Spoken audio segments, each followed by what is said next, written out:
चिंता संतानहंतारो यत्पादाम्बुजरेणव स्वीयानां तानिजाचार्यान् प्रणमामि मुहुर्मुहुः। यदनुग्रहतो जन्तु सर्वदुःखार्तिगो भवेत् तमहं सर्वदा वन्दे श्रीमद्वल्लभनन्दनम्। अज्ञानतिमिरान्धस्य ज्ञानाञ्जनशलाकया चक्षुरुन्मीलितं येन तस्मै श्रीगुरवे नमः।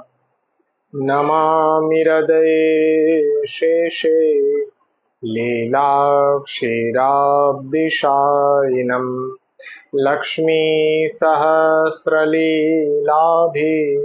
सेव्यमानं कलानिधिं चतुर्भिश्च त्रिभिस्तथा षड्भिर्विराजते योऽसौ पंचधा हृदये।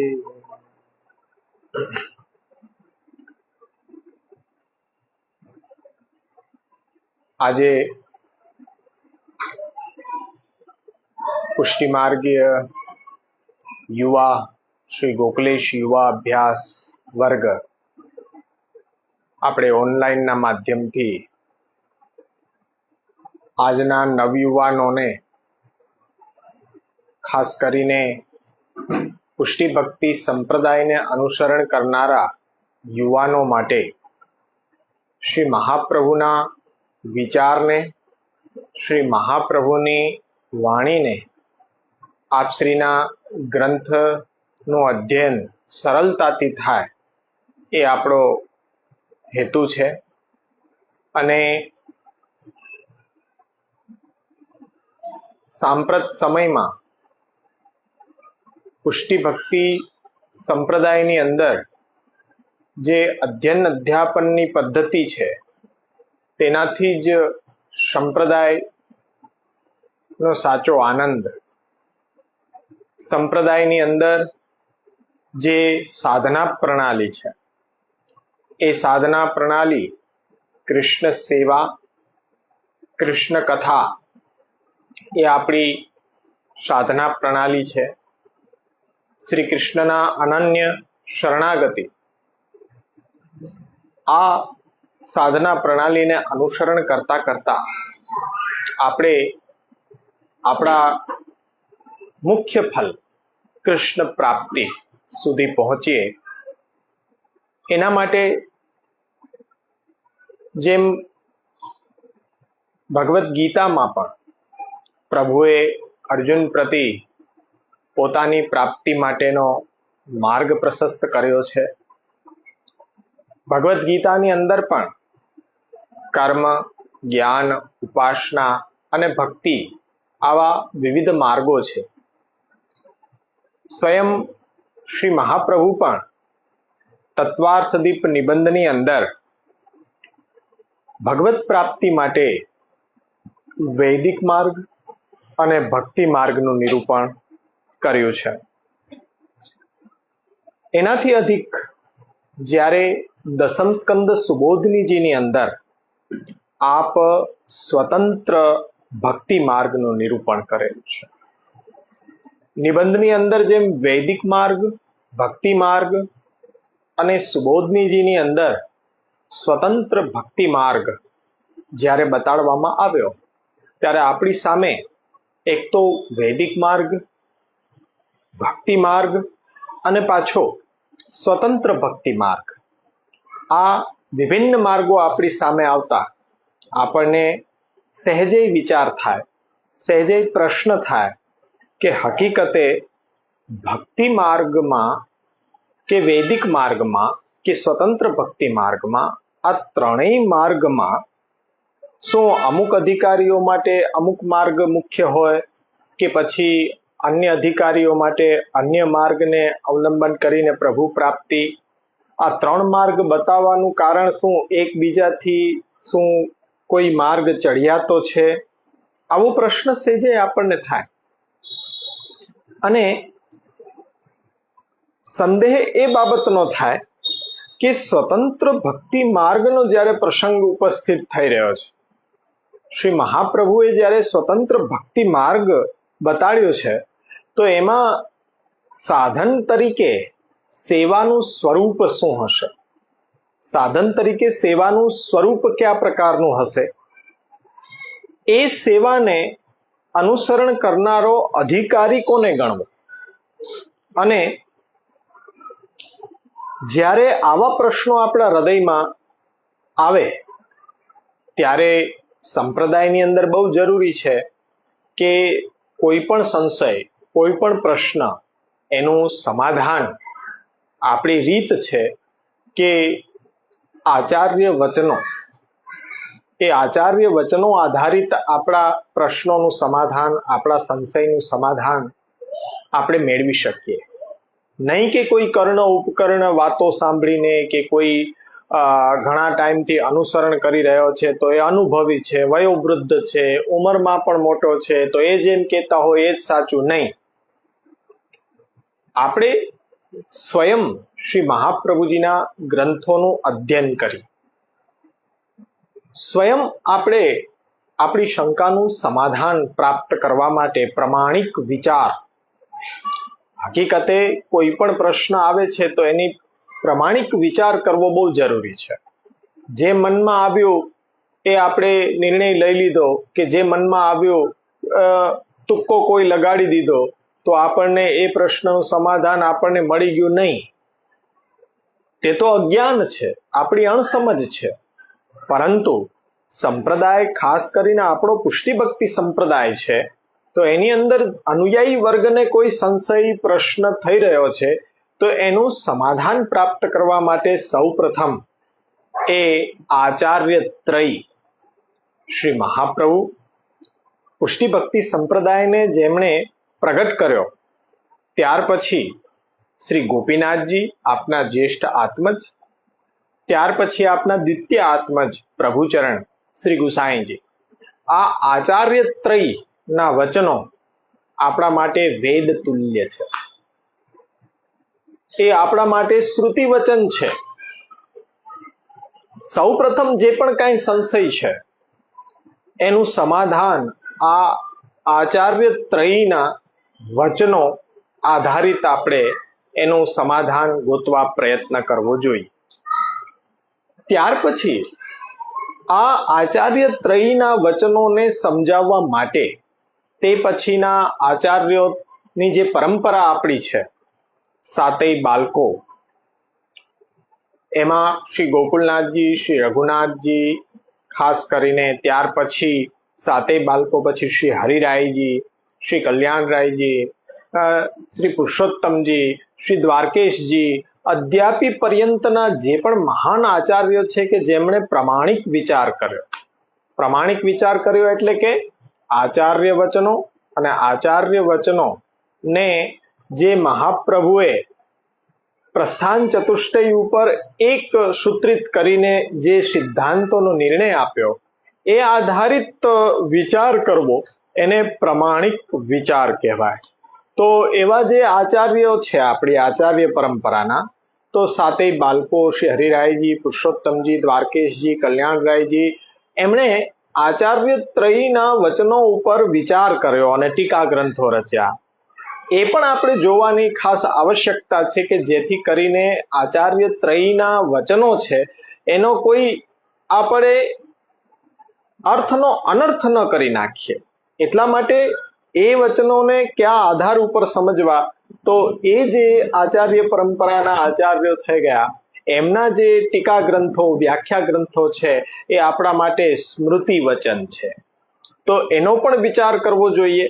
સ્મૃતિ વચન અને શ્રુતિ વચન આચાર્ય ત્રય શ્રી મહાપ્રભુ, શ્રી ગોપીનાથજી, શ્રી ગુસાઈજી, એ પછીના આચાર્ય પરંપરાના આચાર્યો સાતે બાલકો, શ્રી હરિરાયજી, પુરુષોત્તમજી, દ્વારકેશજી, કલ્યાણરાયજી પ્રવૃત્તિ જે પણ કોઈ આચાર્યએ પ્રમાણિક વિચાર કર્યો છે એ બધાના વચનોને આપણે સાંકળીને સાંપ્રત સમયમાં જે સાધના પ્રણાલી સંપ્રદાયને અનુસરીને જે પણ કઈ પ્રશ્નો આપણા મનમાં આવે છે એનું સમાધાન આપણે મેળવીએ અને જે ઉત્તર આપણને પ્રાપ્ત થાય એ પ્રમાણે આપણો સદાચાર નક્કી કરીએ, આપણી પરંપરા નક્કી કરીએ, આપણો સદાચાર નક્કી થાય. આ જ એક રસ્તો છે. એ અનુસરણ કરવા માટે પ્રાયઃ કરીને ગ્રંથોનું અધ્યયન કરવું પડશે. ગ્રંથોનું અધ્યયન કરવા માટે આપણે સમય આપવો પડશે. ગ્રંથો આપણા ઘરની અંદર વસાવવા પડશે. સમય કાઢીને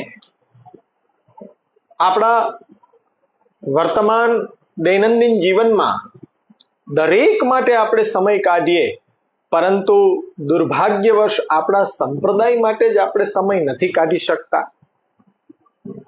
આપણા સંપ્રદાયને વિચાર કરવા માટેનો સમય પ્રત્યેક અનુયાયીએ કાઢવો જ પડશે અને પોતાના ઘરે રહી અને અધ્યયન કરવું પડશે. અને અધ્યયનમાં જે પણ કઈ સંશય કે ન સમજમાં આવતું હોય ત્યારે વલ્લભ વંશજોને એ અધ્યયન કરાવવા માટે વિનંતી કરવી જોઈએ. એ જ આપણું કર્તવ્ય છે. એ જ સંપ્રદાયની સાધના પ્રણાલીને અનુસરણ કરવાનો સાચો રસ્તો છે. તો આપણે એ જ હેતુથી કે આજનો યુવાન જે સદાચાર આપણી પરંપરા છે એ કોઈ પાયા વિનાની પરંપરા નથી. એના મૂળની અંદર આચાર્ય વચનો છે, એ સિદ્ધાંતો છે, એ આપણું તત્વચિંતન છે.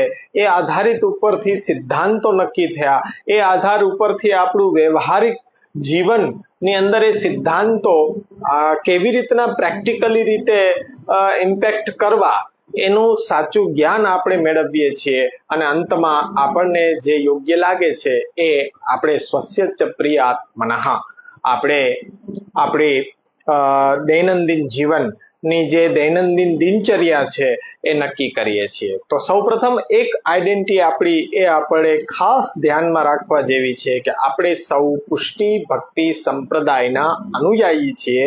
એક ભક્તિ માર્ગના અનુયાયીના નાતે આપણે આપણા જે આચાર્ય છે શ્રી વલ્લભાચાર્યજીના વચનોને સૌ પ્રથમ આપણે સમજીએ.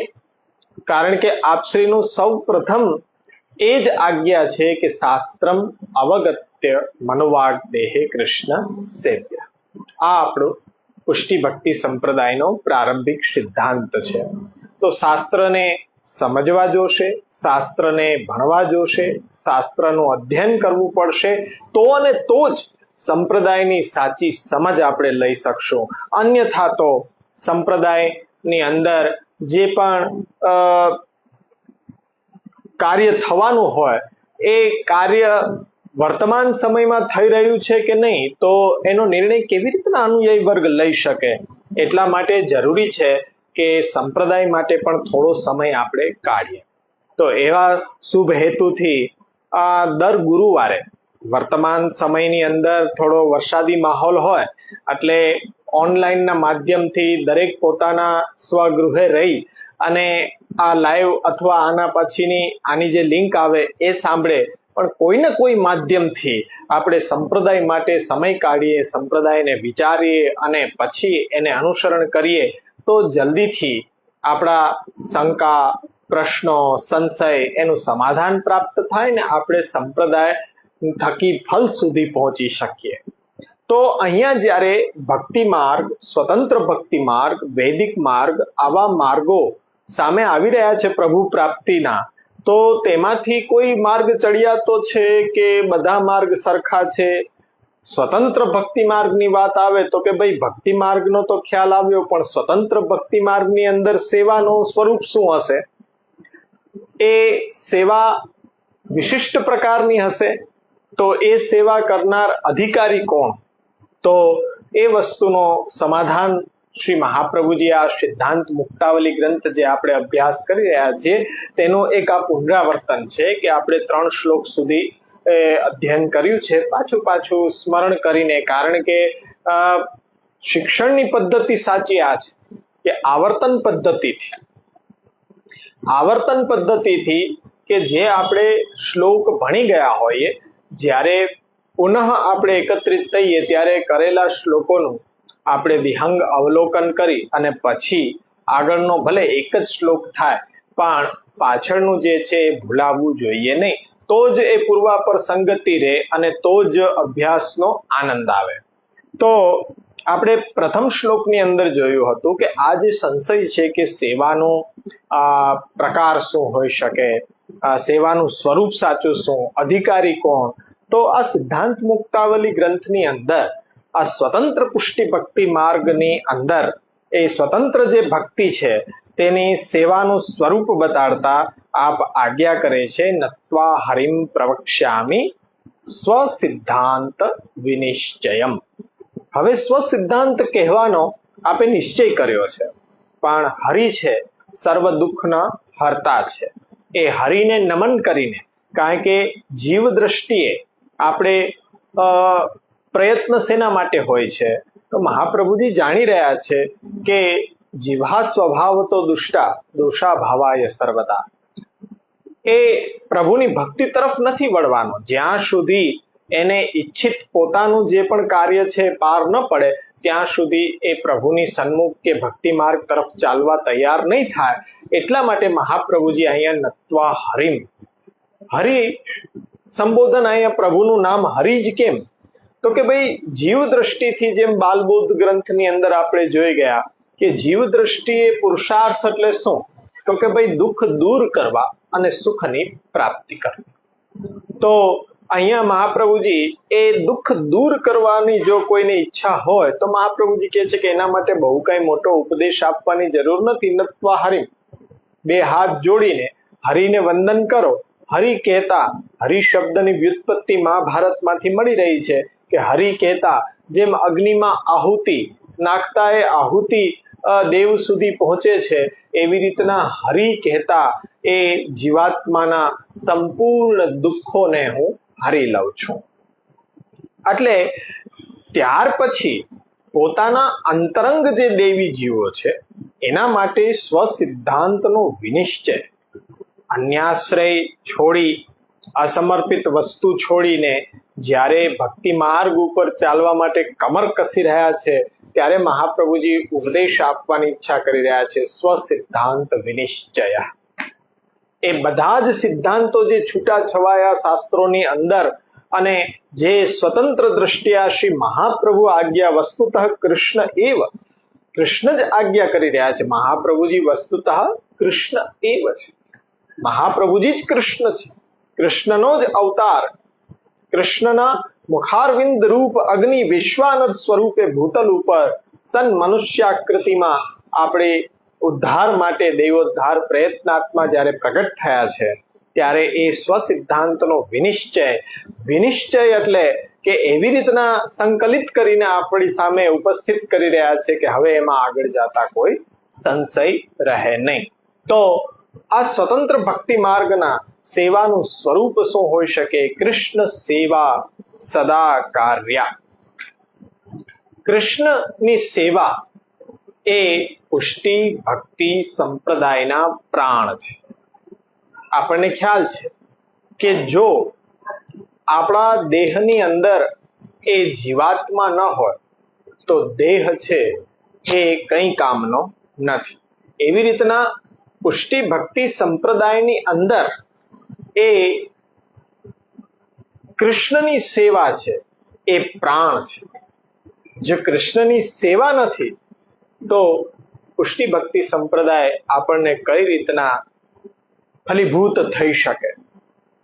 સ્વયં મહાપ્રભુજી પણ એ ખુલાસો કરે છે કે પરમત્ર ન સર્વેશામ ફલમુખ અધિકાર. એવું જરૂરી નથી કે તમે સંપ્રદાયની દીક્ષા લઈ લીધી તો સંપ્રદાય તમને ફલીભૂત થશે.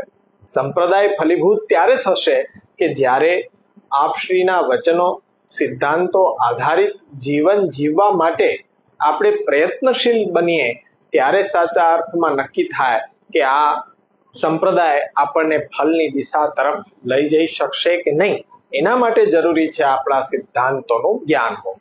તો અહીંયા કૃષ્ણ સેવા સદા કાર્ય, અહીંયા કૃષ્ણ સેવા સદા કાર્ય, સદા માટે. જેમ શ્વાસોશ્વાસ ક્યાં સુધી લેવો? અરે ભાઈ, જીવન જ્યાં સુધી ટકે ત્યાં સુધી શ્વાસોશ્વાસ તો સહજ પ્રક્રિયા છે, એ સહજ ચાલ્યા જ કરવાની છે, એને અટકાવી ન શકાય. પરંતુ પુષ્ટિ ભક્તિ માર્ગી અનુયાયીના જીવન માટે જરૂરી શું છે? કૃષ્ણ સેવા. કૃષ્ણ સેવા જો અટકી જાય તો પુષ્ટિ ભક્તિ સંપ્રદાય અનુયાયીનું જીવન જ કઈ ન રહે. એટલા માટે કૃષ્ણ સેવા સદા કાર્ય, જેમ શ્વાસોશ્વાસની આવશ્યકતા છે જીવન માટે, એવી રીતના પુષ્ટિ ભક્તિ માર્ગીય જીવન માટે જરૂરી છે કૃષ્ણ સેવા. તો એક સ્પષ્ટ ઉત્તર આપણે આપી શકીએ કે સેવાની આવશ્યકતા શેના માટે છે. આજના યુવાનો પ્રશ્ન કરતા હોય કે તમે આ સેવા કરો પ્રભુની, શું એ સેવાથી તમને શું મળી જાય? શું પ્રભુ તમારો ધરેલો ભોગ આરોગ્ય છે, તમારી ભરેલી જારી જે આરોગ્ય છે? સેવા આ રીતના જે તમે પહોંચી રહ્યા છો, તો એ સેવાથી તમને શું અનુભવ થઈ રહ્યો છે? અરે, સેવા શા માટે કરી રહ્યા છો? તો એનો એક જ ઉત્તર છે કે ભાઈ, શ્વાસ શા માટે લઈ રહ્યા છીએ? શ્વાસ શેના માટે લઈ રહ્યા છીએ? જીવવા માટે લઈ રહ્યા છીએ ને. તો સાંપ્રદાયિક જીવન જીવવા માટે કૃષ્ણ સેવા જરૂરી છે. હવે ગમતું હોય ન ગમતું હોય તો પણ એ શ્વાસોશ્વાસ તો એ ચાલતો જ રહે, એને અટકાવી ન શકાય. એવી રીતના ભગવત સેવા છે કે જીવન માટે જેમ શ્વસન ક્રિયા જરૂરી છે, તો એમ ભક્તિ માર્ગીય જીવન માટે કૃષ્ણની સેવા જરૂરી છે. માનસીસા પરામતા, આ સેવાની ફલ અવસ્થા છે. સેવામાં ચિત્ત આપણું પ્રભુમાં એકતાન બને. ચિત્ત એકતાન બનવું એટલે કે આપણા દેહના ધર્મો કે આપણી આજુબાજુ શું ચાલી રહ્યું છે એનું આપણને ભાન ન રહેવું, એ રીતના ઓતપ્રોત ઠાકોરજીની અંદર થવું, એ છે ચિત્તનું પ્રભુની અંદર પ્રવણ થવું. એ ચિત્ત પ્રવણ થઈને જે પ્રભુની સેવા થશે એનાથી માનસીસા પરામતા, એ અવસ્થા કે જ્યારે આપણને આ સંસારના સુખ દુઃખ છે એ હૃદય સુધી પહોંચશે નહીં. જ્યારે કોઈ પણ પરિસ્થિતિ, પ્રતિકૂળ પરિસ્થિતિની અંદર પણ આપણે આપણું ચિત્ત છે એ ચંચલ થયા વિના, ક્યાંય ભટકા વિના નિરંતર પ્રભુની અંદર લાગી જાય, તો એવી જે અવસ્થા છે કે ચિત્ત પ્રભુથી ખસીને કોઈ અન્યનો વિચાર કરી જ ન શકે, એવી અવસ્થાની પ્રાપ્તિ થશે. તો એ ફલ અવસ્થાનું લક્ષણ અહીંયા મહાપ્રભુજી સેવાનું બતાડી રહ્યા છે, માનસીસા પરામતા. પણ એ માનસીસા પરામતાની અવસ્થાને પ્રાપ્ત કરવા માટે સેવાનું સ્વરૂપ કેવું હોવું જોઈએ? જે સંશય હતો કે કેવા સ્વતંત્ર ભક્તિ માર્ગની અંદર જ્યારે સેવાનું સ્વરૂપ શું હશે, તો મહાપ્રભુજી એ સેવા ના સ્વરૂપની વાત, ચેતસ્તત પ્રવણમ સેવા, ચિત્ત આપણું પ્રભુમાં પ્રવણ થાય એ આપણી સેવા. એ જ ચિત્તને પ્રવણ કરવા માટે કોઈ 1-2 દિવસ નહીં, કોઈ 1-2 મહિના નહીં, કોઈ 1-2 વર્ષ નહીં, આખો જન્મ આપણે પ્રયત્ન કરતા રહેવું પડે. એ પ્રયત્ન આપણે કરતા રહીએ તો ક્યારેક સફળતા પ્રાપ્ત થાય. કારણ કે આપણે બાળપણથી જ ભણતા આવ્યા છીએ કે ભાઈ, સિંહ છે એ જંગલનો રાજા છે, તો જંગલનો રાજા હોય તો કઈ એનું પેટ એમને નથી ભરાઈ જતું. એને પણ પેટ ભરવા માટે, શિકાર કરવા માટે દૂર દૂર સુધી જવું પડે છે. ક્યારેક પ્રયત્ન સફળ થાય, ક્યારેક નિષ્ફળ થાય. તો એ રીતના જ્યારે આપણને ભક્તિ માર્ગ પ્રાપ્ત થયો છે, તો એ ભક્તિ માર્ગની અંદર આપણે પણ નિરંતર એ પ્રયત્ન કરતા રહેશું કે ચેતસ્તત પ્રવણમ, ચિત્ત પ્રભુમાં એકતાન થાય. એ રૂપની જ્યારે સેવા સિદ્ધ થશે, સેવા આધિદેવિકી સિદ્ધ થશે, ત્યારે માનસીસા પરામતાની આપણને પ્રાપ્તિ થશે. તો એ માનસીસા પરામતાની પ્રાપ્તિ માટે ચેતસ્તત પ્રવણમ એ સ્વરૂપ બતાડવામાં આવ્યું છે, પણ એ સ્વરૂપની સિદ્ધિ માટે સાધન શું કરવું? તો આપનો સિદ્ધાંત છે તત્ સિદ્ધયે તનુવિત્તજા. તત્ સિદ્ધયે તનુવિત્તજા. તનુવિત્તજા જે શબ્દ છે, ભલે વ્યાકરણની દ્રષ્ટિએ જે પણ કંઈ હોય, બંને શબ્દ અલગ થતા હશે કદાચ, પરંતુ મહાપ્રભુજીએ અહીંયા બંને શબ્દ તનુવિત્તજા એ બંને એક સાથે રાખ્યા છે. એનું કારણ શું છે કે મહાપ્રભુજીની દ્રષ્ટિએ કૃષ્ણની સેવા કરનારનું જ તન અને કૃષ્ણની સેવા કરનારનું જ ધન એ એના મસ્તક ઉપર બિરાજતા પ્રભુની સેવામાં સેવા કરતાનું જ તન, સેવા કરતાનું જ ધન જ્યારે લગાડવામાં આવશે ત્યારે ચેતસ્તત પ્રવણમ એ સિદ્ધ થશે. જો આ આચાર્ય વચન છે તત્ સિદ્ધૈ તનુવિત્તજા, તો એ વચનને સમજવા માટે જો આપણે કીધું કે આચાર્ય ત્રયના વચનો છે, તો પ્રભુચરણ શ્રી ગુસાઈજીએ પણ મહાપ્રભુના વચનો ઉપર વિવૃતિ કરી છે કે ભાઈ મુખ્યત્વે આપણને યમનાષ્ટક ઉપર, એ સિદ્ધાંત મુક્તાવલી ઉપર, નવરત્ન ઉપર પ્રાય કરીને પ્રભુચરણની વ્યાખ્યા મળી રહી છે. તો પ્રભુચરણે સ્પષ્ટ ખુલાસો કર્યો છે કે તત્ સિદ્ધૈ તનુવિત્તજા. જગતની અંદર સેવાના પ્રકાર કદાચ આનાથી ભિન્ન જોવા મળતા હશે કે પૈસા આપીને કોઈ બીજાના તનથી સેવા કરાવડાવી અથવા પોતાના તનથી સેવા કરીને એ પગારના રૂપમાં કોઈ અન્ય વ્યક્તિ પાસેથી ધન લેવું, આવા સેવાના પ્રકારને મહાપ્રભુએ ક્યારે પણ સ્વીકૃત કર્યા નથી.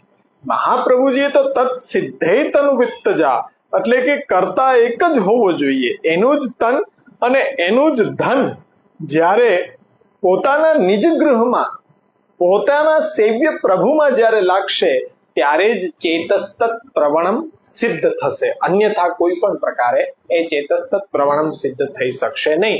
એટલે પહેલો સિદ્ધાંત એ આવ્યો કે ભગવત સેવા છે એ સેવા કરવાનું ઉત્તમ સ્થાન જો હોય તો આપણું ઘર, અને આપણા ઘરની અંદર આપણા જ તનથી ને આપણા જ ધનથી જે સેવા થશે એ જ સેવા આપણને ફલ સુધી પહોંચાડશે. આના સિવાય કોઈ પણ પ્રકાર એ સેવાનો હોઈ શકે નહીં કદાપી, અને જો હશે તો એ પુષ્ટિ ભક્તિ સંપ્રદાયમાં તો માન્ય નથી નથી નથી નથી. એટલા માટે આપણે જાણવું જોઈએ કે આપણા ઘરે આપણા જ તનથી ને આપણા જ ધનથી જે સેવા થાય એમાં કોઈ બહુકમ અલ્પકમવાનો નિયમ નથી. કેટલું કર્યું એ કોઈ મહત્વનું નથી, પણ કેવી રીતે કર્યું, કેવા ભાવથી કર્યું એ બહુ મહત્વનું છે. એટલે એ આપણે સમજી અને આપણી સાધના પ્રણાલી છે એનું અનુસરણ કરવું જોઈએ.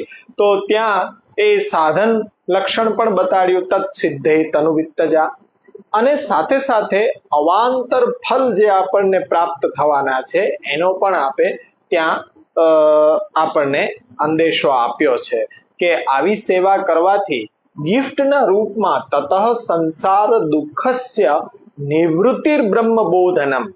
જ્ઞાન માર્ગની અંદર આખું જીવન સમર્પિત કરી દેવામાં આવે તો પણ કદાચ થવું હોય તો થાય બ્રહ્મબોધ. એ તો અહીંયા સેવાનું જ સ્વભાવ એવો છે કે સેવા કરનાર જે પ્રવૃત્ત થયો તો એને ધીમે ધીમે ધીમે ધીમે એ બ્રહ્મબોધ પણ થશે. બ્રહ્મબોધ થતા એને રાગ દ્વેષ બધું નિવૃત્ત થશે તો આપોઆપ સંસારની દુઃખની નિવૃત્તિ થઈ જશે. તો સેવાનો સ્વભાવ જ એવો છે કે ભક્તને ઈચ્છા હોય કે ન હોય પણ એના સંસાર દુઃખની નિવૃત્તિ અને બ્રહ્મબોધ એ સેવા કરતાને પ્રાપ્ત થાય છે ગિફ્ટના રૂપમાં. ગિફ્ટના રૂપમાં જે પ્રાપ્ત થાય છે એને અવાંતર ફલ કહેવામાં આવે છે. કે જોતું હોય કે ન જોતું હોય પણ અવશ્ય એ પદાર્થનો સ્વભાવ જે છે કે એની સાથે એ વસ્તુ આપણને પ્રાપ્ત કરાવે. સેવાનો સ્વભાવ એવો છે કે આપણને સંસાર દુઃખની નિવૃત્તિ અને બ્રહ્મબોધ એ પ્રાપ્ત કરાવે છે. ત્યાર પછી આપણને અંદેશો એ આવે કે કૃષ્ણની સેવા કરવી છે તો કૃષ્ણનું સ્વરૂપ શું હશે? તો કૃષ્ણના સ્વરૂપને બતાડતા આપ ત્રીજા શ્લોકમાં આજ્ઞા કરે છે કે પરમ બ્રહ્મ તુ કૃષ્ણો હિ સચ્ચિદાનંદકમ બૃહત દ્વિરૂપમ તદ્ધિ સર્વમ સ્યાદ એકમ તસ્માત વિલક્ષણમ. પરબ્રહ્મ તો એક જ શ્રી કૃષ્ણ. શ્રી કૃષ્ણ એ પરબ્રહ્મ છે, તો એ પરબ્રહ્મનું આધિદૈવિક સ્વરૂપ છે. પરબ્રહ્મનું આધિદૈવિક સ્વરૂપ શું છે? તો એ આધિદૈવિક સ્વરૂપ છે સાક્ષાત શ્રી કૃષ્ણ. સાક્ષાત એ પરબ્રહ્મ એ કૃષ્ણ છે કે જે આપણો સેવ્ય છે. એ આધિદૈવિક સ્વરૂપ છે. જગતની અંદર પ્રત્યેક પદાર્થના ત્રણ સ્વરૂપ વિચાર કરવામાં આવ્યા છે: આધિદૈવિક, આધ્યાત્મિક અને આદિ ભૌતિક. તો અહીંયા પણ આપણો સેવ્ય પ્રભુ છે, એનો આધિદૈવિક સ્વરૂપ પરબ્રહ્મ તુ કૃષ્ણો. સચ્ચિદાનંદકમ બૃહત, જેમ પરબ્રહ્મ શ્રી કૃષ્ણનો ગુણ સતચિત અને આનંદ રૂપ છે, એવી જ રીતના અક્ષર બ્રહ્મ કે જે પરબ્રહ્મ માંથી પ્રગટ થયું છે, એ અક્ષર બ્રહ્મ પણ સતચિત આનંદ રૂપ છે. પરંતુ એ પ્રભુની સાથે પ્રભુમાંથી પ્રગટ થયો હોવાથી પ્રભુનો ધર્મ પ્રગટ થયો, પણ પ્રભુની સાથે અક્ષર બ્રહ્મનો સંબંધ આપણે જોયું તેમ ધર્મ અને ધર્મી સંબંધ અને ધામ અને ધામીનો સંબંધ છે. તો જગતની રચના એકોહમ બહુશ્યામ પ્રજાએ ન્યાય જ્યારે એકમાંથી અનેક થવાની ઈચ્છા કરી, ત્યારે સૌ પ્રથમ પરબ્રહ્મ શ્રી કૃષ્ણએ પોતાનામાંથી અક્ષર બ્રહ્મ પ્રગટ કર્યું. એ અક્ષર બ્રહ્મ પણ કેવું છે? સતચિત અને આનંદ. પણ સતચિત આનંદ જેટલો શ્રી કૃષ્ણમાં છે, એનાથી ઓછો એ અક્ષર બ્રહ્મમાં છે, કે જે અહીંયા આપણને પ્રતીતિ થાય છે. સંસ્કૃત ભાષાની વિલક્ષણતા એ છે કે ત્યાં એક એક અનુસ્વાર કે પ્રત્યય લગાડ્યો હોય તો એનો અર્થ બહુ ગંભીર હોય. તો અહીંયા પણ તમે પાઠ કરશો તો જરાક ધ્યાન આપશો તો સચ્ચિદાનંદકમ, સચ્ચિદાનંદ નથી કીધું, પણ સચ્ચિદાનંદકમ. તો ત્યાં એક કમ લગાડવાથી કંઈક આપણને સંદેશો મળે છે. શું સંદેશ મળે છે? કે ભાઈ અક્ષર બ્રહ્મની અંદર સતચિત અને આનંદ છે, પણ એ આનંદ ગણી શકાય એટલો આનંદ છે. પણ શ્રી કૃષ્ણમાં એનાથી અધિક અગણિત આનંદ છે. જે કૃષ્ણાશ્રય ગ્રંથની અંદર સ્વયં મહાપ્રભુજી આજ્ઞા કરે છે, પ્રાકૃતાઃ સકલા દેવા ગણિતાનંદકમ બૃહત પૂર્ણાનંદો હરિસ્તસ્માત કૃષ્ણ એવ ગતિર્મમ. એટલે જે પ્રભુના ધામ રૂપે અવસ્થિત છે, જગતથી વિલક્ષણ છે, એ સચ્ચિદાનંદકમ અક્ષર બ્રહ્મ છે. તો એ અક્ષર બ્રહ્મ એ પરબ્રહ્મ શ્રી કૃષ્ણનું આધ્યાત્મિક સ્વરૂપ છે. ત્યાર પછી દ્વિરૂપમ તદ્ધિ સર્વમ સ્યાત. આ અક્ષર બ્રહ્મ છે એ બે રૂપ વાળો થયો. જે આધ્યાત્મિક સ્વરૂપ વાળો અક્ષર બ્રહ્મ છે એ તો એકમ તસ્માદ વિલક્ષણમ, એટલે એ તો પ્રભુના ધામ રૂપે અવસ્થિત છે જ. પરંતુ જ્યારે સૃષ્ટિની રચના કરવી હતી ત્યારે એ જે અક્ષર બ્રહ્મ આધ્યાત્મિક સ્વરૂપ વાળો અક્ષર બ્રહ્મ છે, એમાંથી બીજું સ્વરૂપ પ્રગટ થયો દ્વિરૂપમ તદ્ધિ. એ અક્ષર બ્રહ્મ બે રૂપ વાળો થયો. એમાંથી એક છે સર્વમ સ્યાદ. સર્વમ સ્યાદ એટલે જગત, જગત રૂપે બન્યો અક્ષર બ્રહ્મ. અક્ષર બ્રહ્મ જગત રૂપે પરિણમ્યો. અને બીજો તો ધામ સ્વરૂપે આધ્યાત્મિક સ્વરૂપે અવસ્થિત થયેલો છે જ એકમ તસ્માદ વિલક્ષણમ. તો જગતથી વિલક્ષણ એક પ્રભુના ધામ રૂપે, પ્રભુના એ ધર્મ રૂપે અવસ્થિત રહેલો અક્ષર બ્રહ્મ છે. તો એ અક્ષર બ્રહ્મનું બીજું સ્વરૂપ છે કે એક જગત સ્વરૂપે થયો અને બીજો જગતથી વિલક્ષણ. હવે જગત સ્વરૂપે થયો એ આપણે નજરે જોઈ શકીએ છીએ, તો એને આદિ ભૌતિક સ્વરૂપ કહેશું, પણ પરબ્રહ્મ શ્રી કૃષ્ણનું છે. અને જે જગતથી વિલક્ષણ છે, પ્રભુના ધર્મ રૂપે, પ્રભુના ધામ રૂપે અવસ્થિત થયેલું છે, તો તેને આપણે એ આધ્યાત્મિક સ્વરૂપ કહેશું. તો એ મહાપ્રભુજીએ ત્રીજા શ્લોકની અંદર બતાડ્યું. હવે અક્ષર બ્રહ્મ છે, એ અક્ષર બ્રહ્મ જગત રૂપે પરિણમ્યું અને પાછું જગતથી વિલક્ષણ છે, પુરુષોત્તમને બિરાજવાનું સ્થાન છે. તો એ અક્ષર બ્રહ્મનો પરબ્રહ્મ સાથેનો સંબંધ શું? એટલે એ વાતને લઈને અક્ષર બ્રહ્મના બંને સ્વરૂપમાંથી જે જગતરૂપ પરિણમ્યું, એને લઈને ઘણા બધા મતાંતરો એ પ્રચલિત થયા. તો એને મહાપ્રભુજી આ ચોથા શ્લોકમાં ગણાવી રહ્યા છે કે અપરમ તત્ર પૂર્વસ્મિન વાદિનો બહુધા જગુહુ. એટલે અક્ષર બ્રહ્મના જે બે સ્વરૂપો આપણે જોયા, એક જગત રૂપે થયો ને એક જગતથી વિલક્ષણ થયો, પણ આ બંને રૂપમાંથી જે જગતરૂપ અક્ષર બ્રહ્મ બન્યું, તો એમાં એ વિષયની અંદર ઘણા બધા સંશયોથી અલગ અલગ વિચારધારકોએ એ અલગ અલગ મત પ્રગટ કર્યા.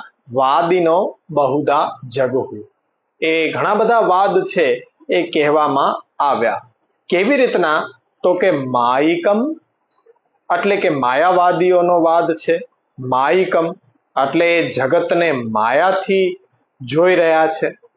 સગુણમ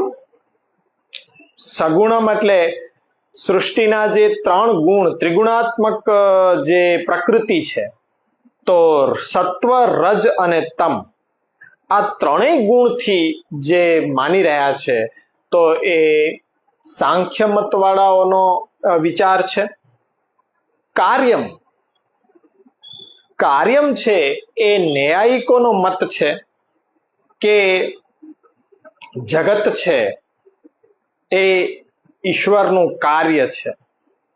અને ઘણા એને સ્વતંત્ર કહે છે. સ્વતંત્રમ કહેનારા બધા મીમાંસકો છે. અને ચકારથી અહીંયા મહાપ્રભુજી જે વેદને નથી માનતા એવા બૌદ્ધ, જૈન એવા મતો છે, વામ માર્ગ છે, તો એ બધા મતોને પણ આ ચકારની અંદર આપે ગણી લીધા. આ રીતના અનેકવિધ મતો પ્રચલિત થયા. માયિકમ માયાવાદનો, સગુણમ સાંખ્ય મતવાળાનો, કાર્યમ ન્યાયિકોનો અને સ્વતંત્રમ મીમાંસકો, અને ચ એતી કે જે ભાઈ વેદ બાહ્ય મતો છે, એ પણ આ અલગ અલગ વિચાર પ્રચલિત થયા છે. એટલે અક્ષર બ્રહ્મ છે એ જગતના સ્વરૂપથી પ્રગટ થયો.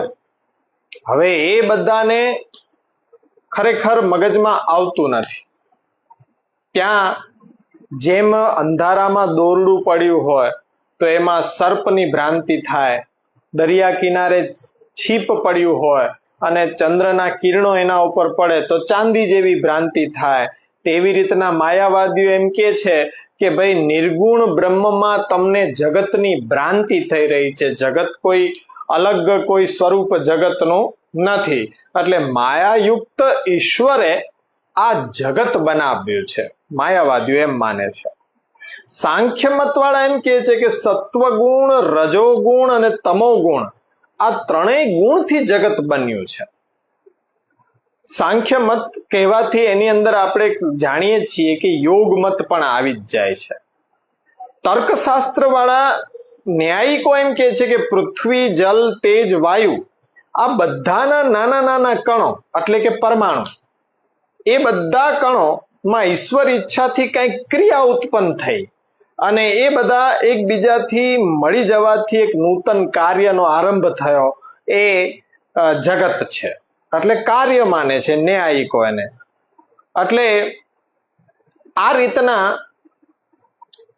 તર્ક મતની અંદર અલગ અલગ કે જગતમાં 16 જ પદાર્થ મુખ્ય છે એવું પ્રતિપાદન કરે છે. અને એવું પ્રતિપાદન કરનારા ગૌતમ ઋષિ છે. ન્યાયમત જગતમાં 7 પદાર્થ છે એવું પ્રતિપાદન કરવાળા કણાદ મુનિ છે અને વૈશેષિક મત પણ આમાં આવી જ ગયો. જ્યારે સ્વતંત્રતાથી કર્મને માનવા વાળા મીમાંસકો એવું કહે છે કે જગત જેવું દેખાય છે ને એવું પહેલાથી જ ચાલ્યું આવ્યું છે, પહેલાથી જ જગત એવું જ ચાલ્યું આવ્યું છે, નથી કોઈ આનું કારણ કે નથી એ કોઈનું કાર્ય.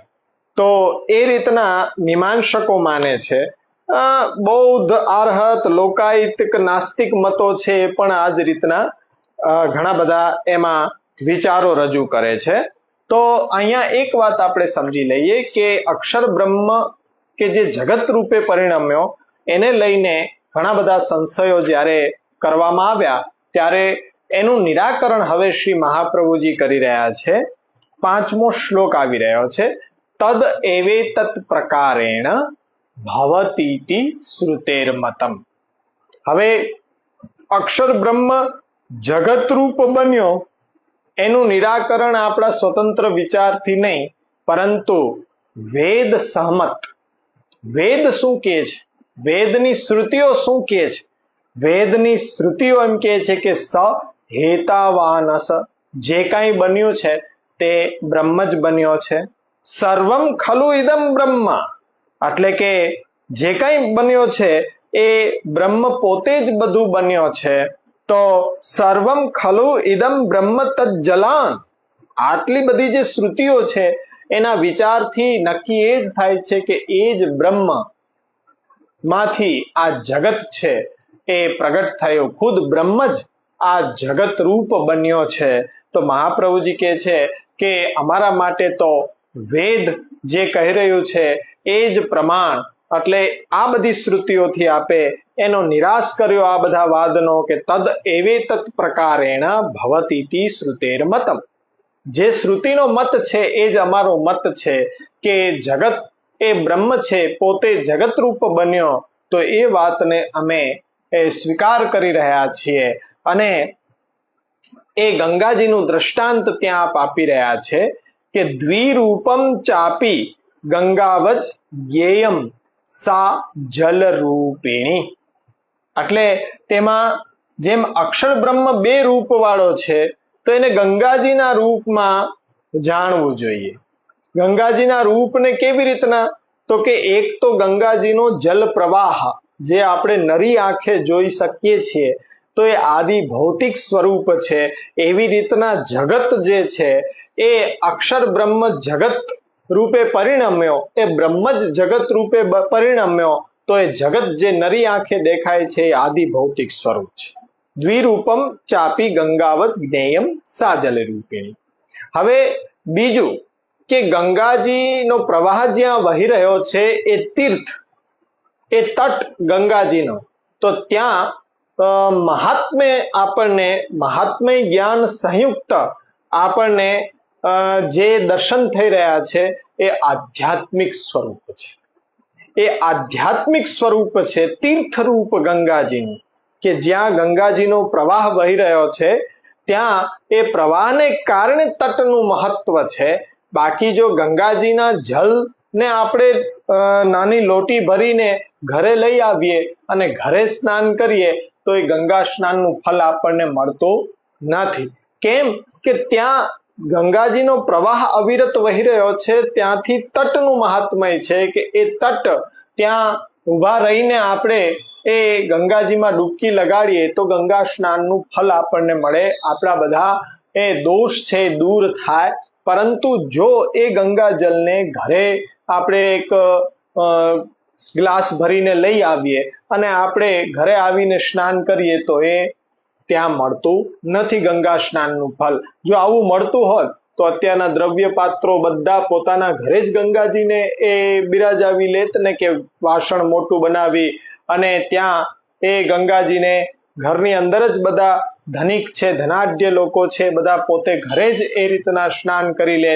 પણ તીર્થનું મહાત્મ્ય એ ગંગાજીના પ્રવાહને કારણે ત્યાં છે કે અવિરત પ્રવાહ જ્યાં વહી રહ્યો છે તો એ તીર્થ સ્થાનનું, તો એ આધ્યાત્મિક મહત્વ થયું.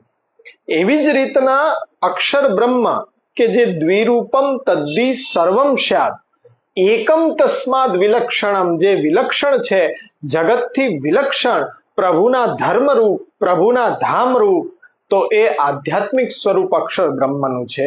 જેમ ગંગાજીનો પ્રવાહ અવિરત તટ ઉપર વહી રહ્યો છે, તો એ તટ છે એ તીર્થ સ્થાનના રૂપમાં ગંગાજીનું એ આધ્યાત્મિક સ્વરૂપ છે. તો એ રીતે અહીંયા દ્વિરૂપમ ચાપી ગંગાવજ જ્ઞેયમ સા જલ રૂપિણી. મહાત્મ્યમ સંયુતા નૃણામ, છઠ્ઠો શ્લોક. મહાત્મ્ય સંયુતા નૃણામ સેવતામ ભુક્તિ મુક્તિદા મર્યાદા માર્ગ વિધિના તથા બ્રહ્માપી બુદ્ધ્યતામ. એટલે જેવી રીતના મહાત્મ્ય સંયુક્ત તીર્થરૂપ અને મર્યાદા માર્ગની રીતથી એ જ્યાં સેવન થાય છે, મનુષ્યને ભોગ અને મોક્ષ ગંગાજી આપે છે, એ ગંગાજીના તટનું મહત્વ છે, તીર્થનું મહત્વ છે, એ ત્યાં જ પ્રાપ્ત થાય કે જ્યાં ગંગાજીનો અવિરત પ્રવાહ વહી રહ્યો છે. તો એ આધ્યાત્મિક સ્વરૂપ છે. એવી જ રીતના અક્ષર બ્રહ્મ કે જે જ્ઞાનીઓ માટે ઉપાસનાનું એ મુખ્ય લક્ષ્ય છે, એને જ પૂર્ણ પુરુષોત્તમ માને છે. તો એ પ્રભુનું જ મહાત્મય છે. એ મહાત્મય સંયુક્ત જેનું સેવન કરવામાં આવે છે, એ અક્ષર બ્રહ્મનું આધ્યાત્મિક સ્વરૂપ છે કે જે જગતથી વિલક્ષણ છે. એકમ તસ્માદ વિલક્ષણમ. એટલે ગંગાજીના દ્રષ્ટાંતથી જેમ અક્ષર બ્રહ્મ બે રૂપ વાળો થયો, ગંગાજીના દ્રષ્ટાંતથી આપે સ્પષ્ટ કર્યું કે ગંગાજીનો જે જલ પ્રવાહ છે એ આદિ ભૌતિક સ્વરૂપ, તો સર્વમ સ્યાદ અક્ષર બ્રહ્મ માંથી જે જગત પ્રગટ થયું, તો એ જગત છે આદિ ભૌતિક સ્વરૂપ બ્રહ્મનું છે. અને જેમ મર્યાદા માર્ગની રીતથી ભોગ અને મોક્ષ ગંગાજી આપે છે, તો એ મહાત્મય સંયુક્ત જે તીર્થ છે, તો એ જેમ ગંગાજીનું આધ્યાત્મિક સ્વરૂપ છે, તો જગતથી વિલક્ષણ જે અક્ષર બ્રહ્મ છે એ પરબ્રહ્મ શ્રી કૃષ્ણનું આધ્યાત્મિક સ્વરૂપ છે. તો આ રીતના અક્ષર બ્રહ્મ પણ બે રૂપ વાળો જાણવો જોઈએ. હવે એ આધ્યાત્મિક અને આદિ ભૌતિક સ્વરૂપને બતાડીને મહાપ્રભુજી હવે આદિ દૈવિક સ્વરૂપને બતાડી રહ્યા છે. તો એ આદિ દૈવિક સ્વરૂપનો વિચાર આપણે એ 7મા અને 8મા શ્લોકમાં આવતા વખતે જોશું. એ 7મો અને 8મો શ્લોક આપણે અભ્યાસ કરીશું. આટલા શ્લોકમાં કોઈને પ્રશ્ન હોય તો એ અવશ્ય ચેટ બોક્સમાં લખીને અથવા એ મને વોટ્સએપ ઉપર મેસેજ કરીને જાણી શકે છે. WhatsApp number 9898004655. ફરીથી બોલું છું, 9898004655. આ મારો વોટ્સએપ નંબર છે. ગમે ત્યારે જ્યાં પણ તમારી અધ્યયનની યાત્રા અટકે તો હું છૂટ આપું છું કે મને તમે પ્રશ્ન એ કરી શકો છો. મને જેટલું જ્ઞાન છે એ જ્ઞાનથી તમારા એ પ્રશ્નને, સંશયને સમાધાન આપવાનો પ્રયત્ન હું કરીશ. મારી કોઈ પણ એમાં એ વાણી નહીં હોય, મારા શબ્દો નહીં હોય, ફક્ત આચાર્ય વચનોને લઈને જ આપના સંશયોનું સમાધાન કરવું એ મારું કર્તવ્ય સમજું છું. આજે આપણે અહીંયા સુધી જ રાખીએ. આશ્રયનું પદગાન કરી અને વર્ગનું સમાપન કરીએ. જેટલો શોર્ટ હશે, જેટલું સંક્ષિપ્તમાં આપણે સમજીએ અધ્યયનનો, એટલો આનંદ આવશે. હજી આનો વિસ્તાર કરી શકાય, પણ પ્રારંભિક સ્તર ઉપર યુવાનો, બાળકો પણ જોવે તો એને સિદ્ધાંત મુક્તાવલી સરળતાથી સમજાય એવો પ્રયત્ન આપણો છે. જન જન સુધી આપણા આચાર્યની વાણી અનુયાયીઓ કે જે નવોદિત છે, નવી પેઢી છે, એના માટે નિતાંત આવશ્યક છે કે સરળ શબ્દોમાં આ સમજને એમના હૃદયમાં, એમના મસ્તિષ્કમાં આપણે એ વિચારને આકાર આપવો. તો એ પ્રયત્ન આપણો છે. મહાપ્રભુજીના ચરણારવિંદમાં આશ્રયના પદગાન સાથે વર્ગનું સમાપન કરીએ. દ્રઢયેન ચરણન કેરો ભરોસો दृढ़ इन चरणन केरो। श्री वल्लभ नख चंद्र छटा बिना सब जुग माज अंधेरो भरोसो दृढ़ इन चरणन के। साधन योर नहीं आकली में जासु हो तनि बैरो। सूर्य कहा कहे द्विविध अंधेरो बिना मोल को चेरो भरोसो दृढ़ इन चरणन केरो। दृढ़ इन चरणन केरो भरोसो दृढ़ इन चरणन केरो। श्री वल्लभाधीश की जय। श्री गोपीनाथ जी परम दयाल की जय। श्री गुसाई जी परम दयाल की जय।